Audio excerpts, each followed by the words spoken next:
Arab രാജ്യങ്ങളുടെ വിശ്വാസ്യത തിരിച്ച് വീണ്ടെടുക്കാൻ അമേരിക്ക ആവുന്നത്ര ശ്രമം നോക്കി.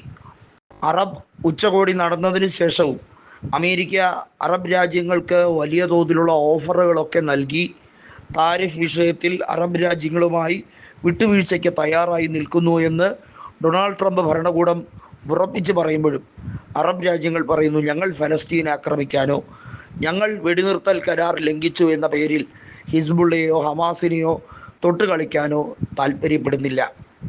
ഹിസ്ബുള്ളയും ഹമാസും ഒക്കെ പൂർണ്ണമായി നിരായുധീകരിച്ചു എന്ന് മനസ്സിലായാൽ മാത്രമേ, അവർ കൃത്യമായ ഒരു ഡിസാർമമെൻറ്റിലേക്ക് എത്തിയാൽ മാത്രമേ ഞങ്ങൾ അവരുമായി സംസാരിക്കുക തന്നെ ഉള്ളൂ എന്നാണ് വ്യക്തമാക്കുന്നത്.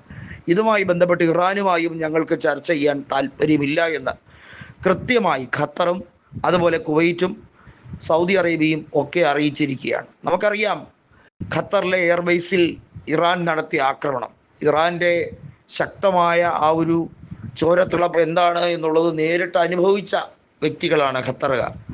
ഖത്തറിലേക്ക് ഇസ്രായേൽ നടത്തിയ ആക്രമണം അത് ഹമാസിനെ ആക്രമിക്കാൻ, ഹമാസിലെ പതുങ്ങിയിരിക്കുന്ന നേതാക്കളെ ഉന്മൂലനം ചെയ്യാൻ വേണ്ടിയായിരുന്നു എന്നുള്ള ഇസ്രായേലിൻ്റെ എക്സ്പ്ലനേഷൻ ഒന്നും തന്നെ ഖത്തറിന് പൂർണ്ണമായും ബോധിച്ചിട്ടില്ല. ഖത്തർ പറയുന്നു, നിങ്ങൾ ഏതൊക്കെ രീതിയിലാണ് അങ്ങനെ പറയാൻ ശ്രമിക്കുന്നതെങ്കിലും നിങ്ങൾ ഞങ്ങളുടെ സർക്കാരുമായി എംബസിയുമായി ഒന്നുകിൽ ബന്ധപ്പെടാമായിരുന്നു, അതല്ലെങ്കിൽ ഒരു സൂചനയെങ്കിലും നൽകാമായിരുന്നു ഇത്തരത്തിലൊരു ആക്രമണം നടക്കാനുള്ള സാധ്യതയുണ്ടെന്ന്. ഇത് പൊടുന്നനെ ഉണ്ടായ ഒരു പ്രത്യാക്രമണമാണ്. ഇറാനുമായി ഞങ്ങൾക്ക് ഈ വിഷയത്തെക്കുറിച്ച് ഏറെ സംസാരിക്കാനുണ്ടായിരുന്നിട്ടും ഞങ്ങളൊരു സംയമനം പാലിച്ചിരിക്കുകയാണ്. ഞങ്ങൾക്ക് ഈക്വൽ ഡിസ്റ്റൻസാണ്. ഇറാനുമായും പ്രശ്നങ്ങളില്ല, നിങ്ങളുമായും പ്രശ്നങ്ങളില്ല, എന്നാൽ ഞങ്ങളെ കൂടുതൽ വഴിതെളിയിക്കരുത്.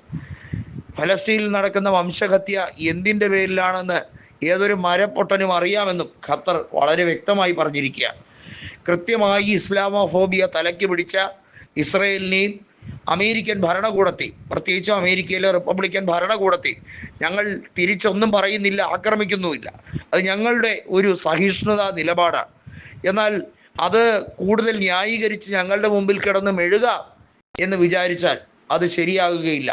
നിങ്ങളുടെ ന്യായീകരണവും നിങ്ങളുടെ വാദഗതിയും ഒക്കെ നിങ്ങളുടെ കയ്യിൽ വെച്ചാൽ മതി, അത് മടിക്കുത്തിൽ വെച്ചാൽ മതി, ഇങ്ങോട്ട് ഇറക്കണ്ട എന്ന് വളരെ വ്യക്തമായി തന്നെ ഖത്തർ പറഞ്ഞിരിക്കുകയാണ്. ഒന്ന് ആലോചിക്കൂ, അറബ് രാജ്യങ്ങളെ മാത്രമല്ല തുർക്കിയെയും അതുപോലെ തന്നെ ഇറാൻ്റെ പ്രോക്സി ഗ്രൂപ്പുകളെയും ഒക്കെ റഷ്യ ഒപ്പം ചേർത്ത് പിടിക്കാൻ നിർത്തുന്നത് എന്തിൻ്റെ പേരിലാണ്? റഷ്യ ഇന്നേ വരെ കാണാത്ത പുതിയ തലത്തിലേക്കുള്ള നീക്കങ്ങൾ തുടങ്ങിയിരിക്കുകയാണ്. അതിന് പിന്നിൽ ഒരു കാര്യമുണ്ട്. റഷ്യ ഇന്നോളം എടുക്കാത്ത ഒരു യുദ്ധതന്ത്രം ഇവിടെ ആവിഷ്കരിക്കുകയാണ്. റഷ്യക്കറിയാം പടപ്പുറപ്പാട് എന്തിനു വേണ്ടിയാണെന്നുള്ളത്. അത് മനസ്സിലാക്കി തന്നെയാണ് പുടിൻ തൻ്റെ ഭരണകൂടത്തെ ഇത്തരത്തിൽ ഒരു നീക്കത്തിലേക്ക്, ലോകം രണ്ട് ചേരികളായി തിരിഞ്ഞാൽ അത് ഫലസ്തീനെ എതിർക്കുന്നവരും ഫലസ്തീനെ അനുകൂലിക്കുന്നവരും എന്ന കാഴ്ചപ്പാടിലേക്ക് ലോകം ചുരുങ്ങാൻ സാധ്യതയുണ്ട്. അങ്ങനെ വരുമ്പോൾ റഷ്യ കൃത്യമായി ഇറാനോടൊപ്പം, ഇറാൻ്റെ പ്രോക്സി ഗ്രൂപ്പുകളോടൊപ്പം, അറബ് രാജ്യങ്ങളോടൊപ്പം, അതാണ് ഇപ്പോൾ റഷ്യ എടുക്കുന്ന സ്റ്റാൻഡ്.